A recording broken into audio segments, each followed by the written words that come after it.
esta ocasión tenemos la oportunidad de presentar a ambos pastores. Mi persona es pastor por la gracia y misericordia del Señor, y mi hermano también, que es pastor, su nombre es Sebastián Antigua. Mi congregación por la gracia y la misericordia de Dios está ubicada en el 2088 de la calle Amsterdam, esquina 163, en el segundo piso. Los días de servicio son los miércoles, los viernes a las 7:45, 1 hora y 15 minutos, y los domingos a las 10 de la mañana hasta las 12:30. Con nosotros en esta ocasión tenemos al pastor Sebastián Antigua, y quiero que él se presente, por favor. Sí, la gracia de Dios esté con cada uno de nosotros. Como ya mi hermano estuvo presentando, soy Sebastián Antigua, pastoreo la iglesia local que está aquí en el 425 de la calle 13. Esto está ubicado en Union City, New Jersey. Por la gracia de Dios estamos aquí y Dios nos ha dado la oportunidad de estar en esta ocasión no solamente presente, sino también con el público que está aquí para discutir o hablar, tener una conversación un poco amena al respecto de el nacimiento de nuestro Señor Jesucristo. Hermano pastor, dígame usted. Sí, cuando nosotros decimos voz de arcángel, queremos introducir que voz de arcángel es la expresión que la Escritura usa para cuando Jesucristo retorne a buscar a su pueblo. Él vendrá con una voz de autoridad, que voz de arcángel es una posición de autoridad en la esfera angelical. En esta ocasión quiero hacer unas cuantas preguntas al hermano pastor Sebastián, que hoy nos honra con su presencia y con su visita, y queremos enfatizar acerca de este tema que se llama "Ha nacido el Salvador". Y quiero, hermano pastor, hay muchas interrogantes acerca de cuándo nació el Salvador, en este caso Jesús. Muchos dicen que el 25 de diciembre no es el día en sí que Jesucristo nació, más bien que Jesús nació. Hay muchas objeciones. Otros establecen que es ese día, y muchos la acuñan y lo relacionan con las fiestas saturnales, cuando en el siglo IV, que el emperador Constantino venció a sus opositores, y en el nombre del cristianismo, él se convirtió al cristianismo, más bien la Roma en ese entonces se convirtió al cristianismo. Entonces tenemos muchas interrogantes y queremos que ese paréntesis, saber qué podríamos conseguir al respecto, porque en lo que es ese adverbio de tiempo, nosotros no tenemos la respuesta correcta en este momento y queremos escuchar acerca de eso, de su persona. Bueno, el tiempo, la respuesta, hermano pastor, no la vamos a conseguir. ¿Por qué no la vamos a conseguir? Porque la Escritura, de una forma u otra, ha guardado como cierto silencio al respecto. Y porque lo más importante no es específicamente la fecha que haya nacido, sino podemos investigar, vamos a ver con discrepancia en cuanto a la información. Lo más importante es que Jesucristo ha venido al mundo y es algo histórico, que ya todos lo conocemos, aún los enemigos de él. Pero sí la Escritura nos habla del lugar donde él iba a nacer. Bueno, el lugar dice que iba a nacer en Belén de Judea, que era la ciudad de David. Y no fue por coincidencia que el César emite una ley para que sea empadronado o censado en ese tiempo. Y siendo ellos, tanto José como María, del lugar donde ellos fueron, viajaron de Galilea hacia Judea, que estaba Belén. Ahí, entonces, para que tuviera el cumplimiento preciso del tiempo, ahí nació nuestro Señor Jesucristo, para que se cumpla la palabra profética del profeta Miqueas, cuando dice en Miqueas 5:2 que él iba a nacer en Belén. Amén. Uno de los puntos que mi persona en esta conversación, esta plática que tenemos, es cuando, por ejemplo, el ser humano, nosotros siempre buscamos respuesta a todo. Tenemos interrogantes, queremos satisfacer muchas preguntas. Y hoy en la congregación yo decía que una de las razones por la cual Dios no quiso proveer el día específico que nació Jesús, cuando Él nació, porque el nacimiento de Jesús nos habla a nosotros del nacimiento de la vida en cada ser humano. Cuando la vida llega, cuando Cristo nace en un corazón, ahí nace el Salvador.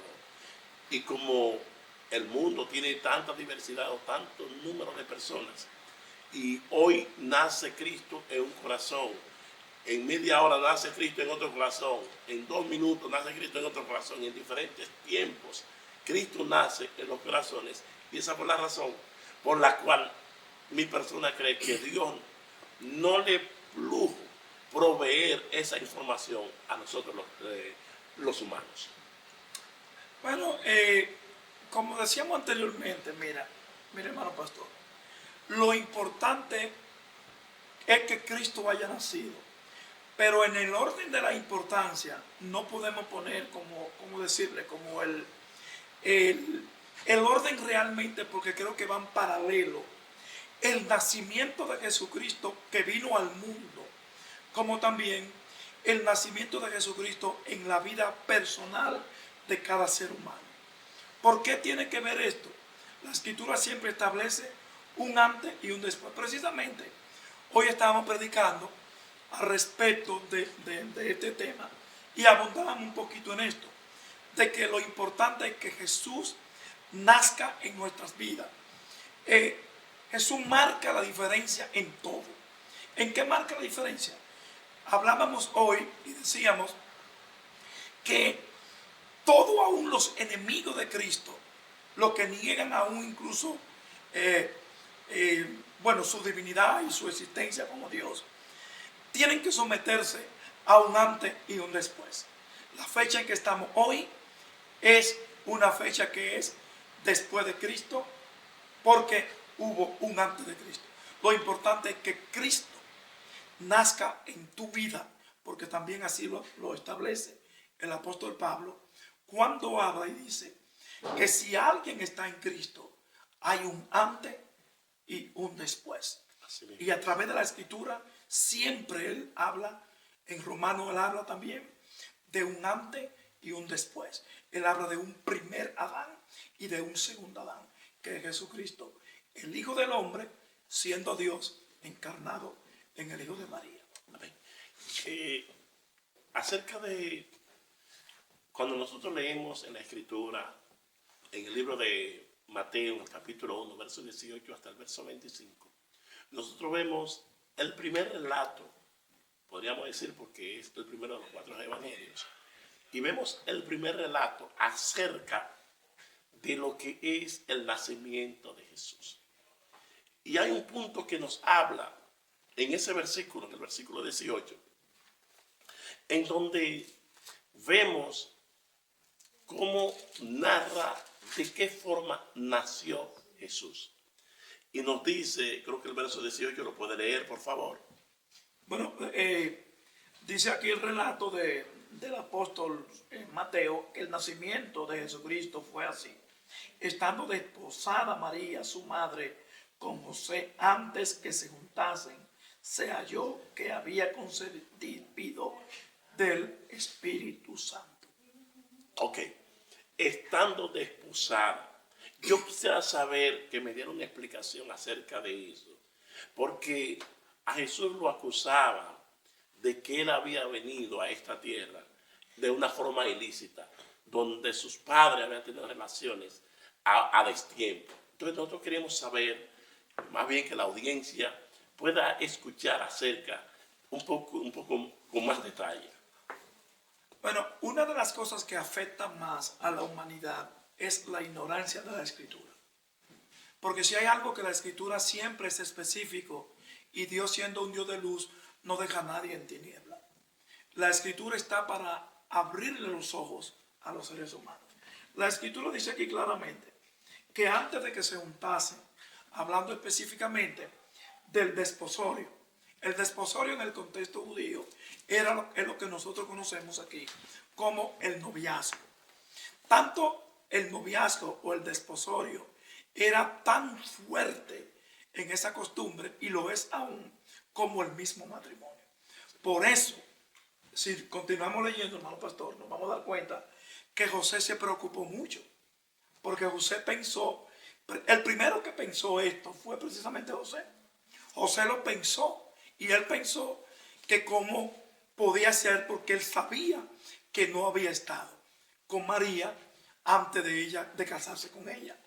Pero lo bonito de esto aquí es que Dios, en su sabiduría eterna, habla de una forma bien específica que concibió del Espíritu Santo. Aquí que está el gran milagro, que siendo María virgen, sin tener relación natural con un hombre, ella sale embarazada. Por consiguiente, cuando nos deslizamos en la Escritura, cuando Jesucristo ya era un hombre, entonces sus enemigos, ¿cómo lo van a llamar? Hijo Acusándolo de fornicación. Hijo de fornicación. Porque ellos dicen, bueno, sabemos que tú eres hijo de José, pero también ustedes dicen que viene por obra y gracia del Espíritu Santo. Es como ellos dijeron, miren, a otro con ese cuento. Nosotros no creemos eso. Pero la Escritura lo habla de una forma específica, claro. Y no solamente aquí, sino que el profeta Isaías lo dice en Isaías 7, verso 14, en Isaías 9, verso 6 en adelante, y Miqueas también lo habla en Miqueas 5, verso 2. En otra palabra, es algo que nosotros lo creemos, no solamente por esta obra que dice del Espíritu Santo, sino porque sabemos que no es hijo de fornicación. Pastora, me interesó mucho acerca de cuando usted acaba de decir que uno de los problemas que existen en estos tiempos que nos ha tocado vivir es la ignorancia de la Escritura. Por ejemplo, cuando habla del desposorio. El desposorio, mirando desde el contexto judío, según he investigado, yo sé que usted lo sabe muy bien, que el desposorio más bien era un proceso de 3 etapas. Primeramente venía el compromiso, luego después de venir del compromiso venía el desposorio y luego la consumación del matrimonio tal. En el desposorio, o más bien en el compromiso, según he escuchado y he investigado acerca de los historiadores bíblicos, de que la persona, es decir, no era ni el joven ni la joven que elegía al esposo o a la esposa, sino más bien los padres señalaban cuando eran niños, ese es tu esposa, ese es tu esposo. Y eso se les llamaba el compromiso. Cuando ya eran en edad de casarse, entonces tomaban lo que se conoce como el desposorio. Y en ese desposorio se celebraba nupcialmente, más bien se celebraba la solemnización del matrimonio sin poder tocarse. En otras palabras, ya estaban casados, pero no podían vivir y tenían que durar 1 año. Y después era que se tomaba el tiempo. Y es por ello que José, si nosotros vemos en el verso 19 y el verso 20, dice en el 19 dice José su marido. Y el ángel le dice a José, no niegue de tomar a tu mujer. No temas en tomar a tu mujer. Porque ya estaban considerados que estaban casados. Pero el ángel sabía claramente que ellos maritalmente no vivían. Exactamente. Nota algo, cuando tú hablas del desposorio, pastor, antes de producirse el desposorio, tenía que suceder algo que era pagarle las dotes. Exacto. ¿Tú me entiendes? Hay que pagar un precio. Me interesa bastante ese tema, continúa. Tú sabes, hay que pagar un precio. Ahora, ¿quién le podía?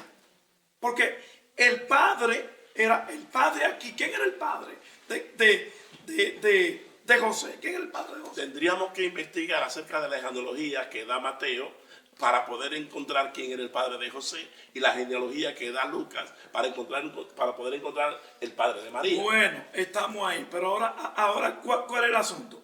es que aquí sucede un hecho totalmente anormal. inusual. Así es. Porque José que se va a casar con María. Pero José, aunque se va a casar con María, él no es prácticamente el agente más importante. ¿Quién es? El padre. Lo primero es el padre. Ni tampoco el agente importante era María, sino lo que había sido engendrado Lo que iba a ser puesto dentro de la matriz de María. Así es. Entonces este es el gran milagro que sucede aquí, y los dotes que había que pagar, prácticamente ¿quién le podía pagar dotes a Dios? Nadie. Por eso que Jesucristo tiene que ser enviado, tiene que ser dado.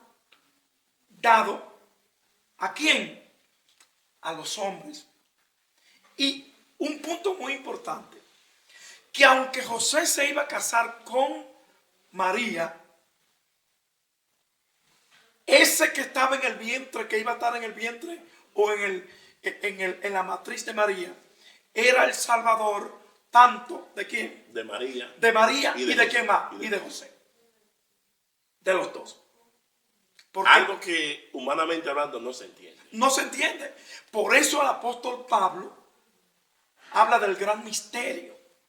¿Cómo que dice él? En el libro de Timoteo, 1 Timoteo capítulo 3, verso 16. Grande es el misterio. Indiscutiblemente grande es este misterio. Dios fue manifestado en carne, que es el cumplimiento también, que dice, como cuando Mateo lo traduce, Dios con nosotros, y lo que dice Juan en Juan 1, verso 14. Y aquel verbo se hizo carne y habitó entre nosotros. Este es el gran misterio que nosotros queremos, porque lo importante de esto, no solamente quizás hacer un programa como este, sino que haya una audiencia que utilice un tiempecito para nutrirse de la palabra de Dios y ver que Jesucristo como es el Salvador del mundo, pero tenemos que nosotros posicionarnos de este Señor que vino al mundo. Porque hay un punto, pastor. El ángel cuando le habló a los pastores, él le dijo, ¿tú sabes cómo? Que este niño es Señor y Cristo. Lo mismo que se cumple allá cuando Pedro introduce a los judíos que por medio de su nacimiento, por medio de su muerte y por medio de su resurrección, el Padre lo constituyó ¿qué? Señor y Cristo.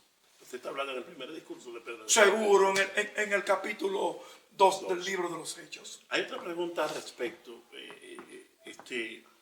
Cuando uno toma un tema bíblico, realmente es como cuando uno se está comiendo una comida. Pastor, lo que pasa, escúchame la introducción, es que este es un tema fascinante.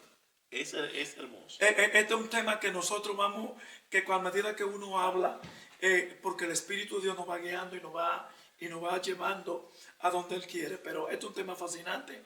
Y lo que quiero que ustedes, que la audiencia se nutra. Disfrute, porque es que esto es, yo por lo menos ahora mismo estoy siendo alimentado por, como dijo el mismo maestro, mis palabras son espíritu y son vida.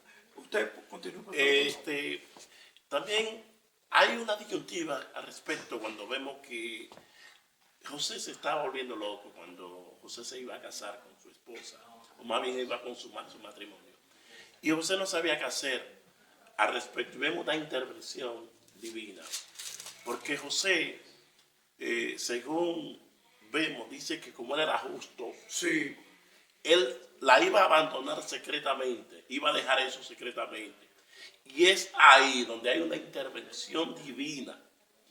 Y cuando José va a tomar la decisión, ahí se aparece el ángel, aunque la escritura no describe cuál era el ángel. En ese capítulo, en Lucas sí habla que fue el ángel Gabriel que se le apareció a María. Sí, ambos que estaban bastante turbados porque esa situación no era una situación. Pero pastor, la misma María dice, ¿por qué cómo será esto? si yo no conozco varón? Exacto. Y nota, hay un punto importante, que lo que dice María hubo una diferencia a lo que dijo Zacarías. Zacarías lo que hizo fue que dudó.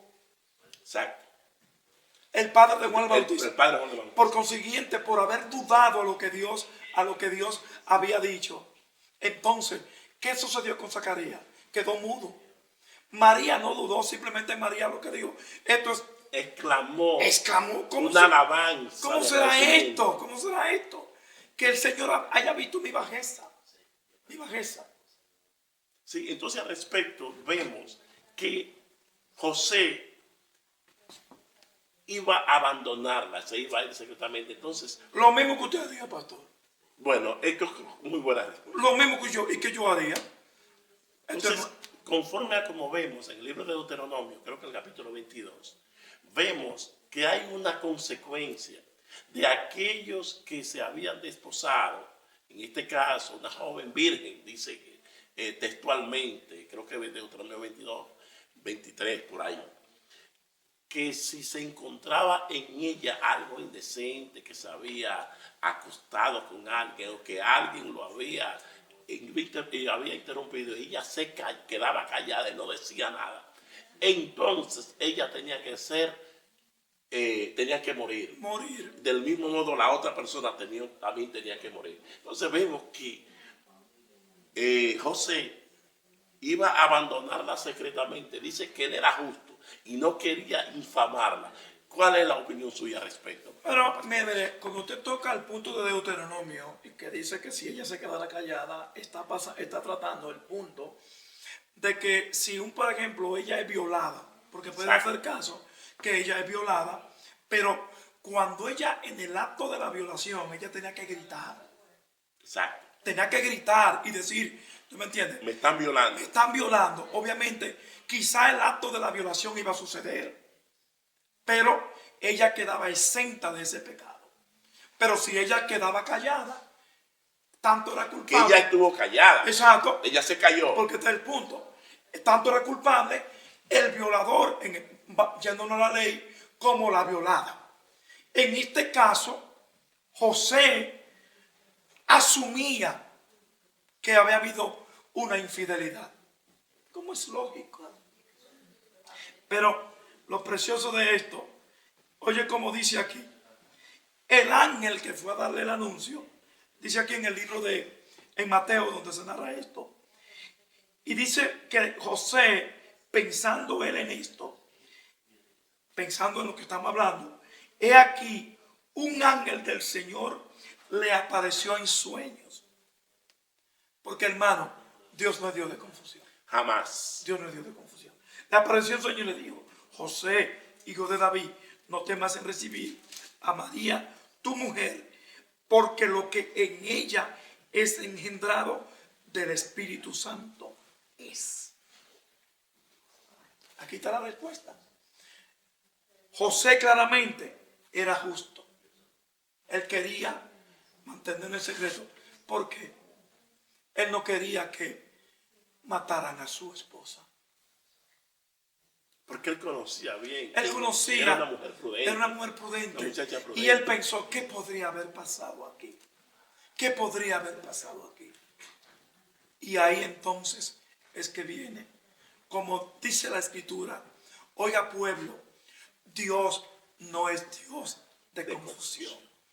Y Dios a nadie deja en confusión. Por eso, estos son los detalles que son pequeños, pero a la vez son muy importantes para que una audiencia vea que Dios no es Dios de confusión. Amén, pueblo. Sí,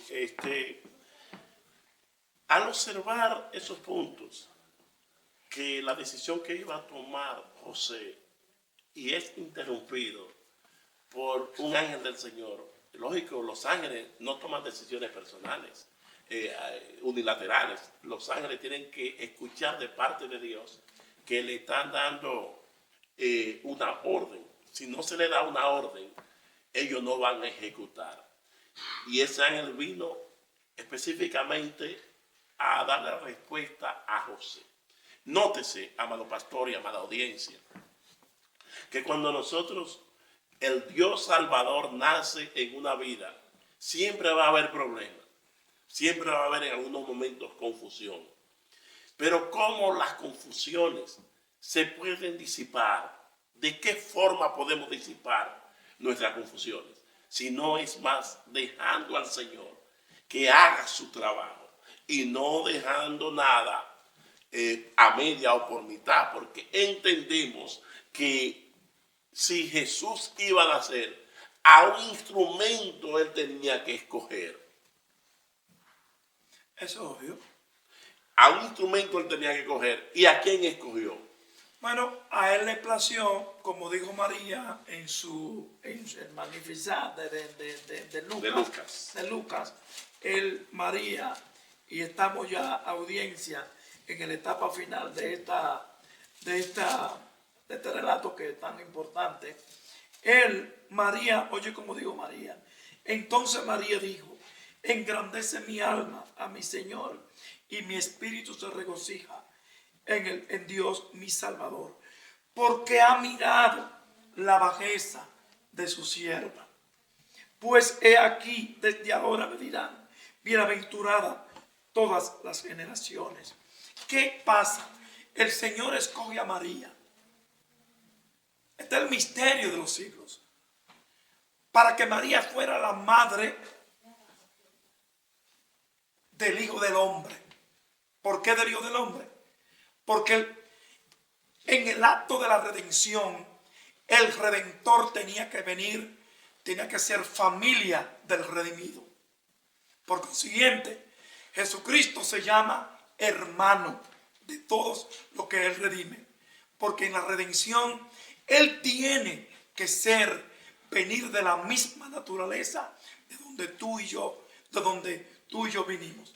Por eso el libro de Hebreo dice que Él participó de todo normalmente como un ser humano, de todo igual que todos sus hermanos, para poder redimir a todos sus hermanos por medio de Él haber nacido de mujer, siendo el Hijo del Hombre, y para rescatar a una humanidad perdida, la cual somos usted y yo y todo el que nos puede oír. Sí, como ya estamos dando los últimos segundos finales, quiero decir a la audiencia que tomemos el ejemplo de una María. María, cuando ella en el Magnificat, como le llaman, en el libro de Lucas, que ella dijo, ha visto mi Señor la bajeza de su sierva. De esa misma forma, es muy importante que nosotros como personas, tú como persona, reconozca que tú no eres digno de Dios, que es la misericordia de Dios que por su gracia Él ha tomado en cuenta, y como por su gracia yo quiero que Él te tome en cuenta. Que Dios te bendiga. Dios te bendiga. Que esta palabra te edifique. Amén.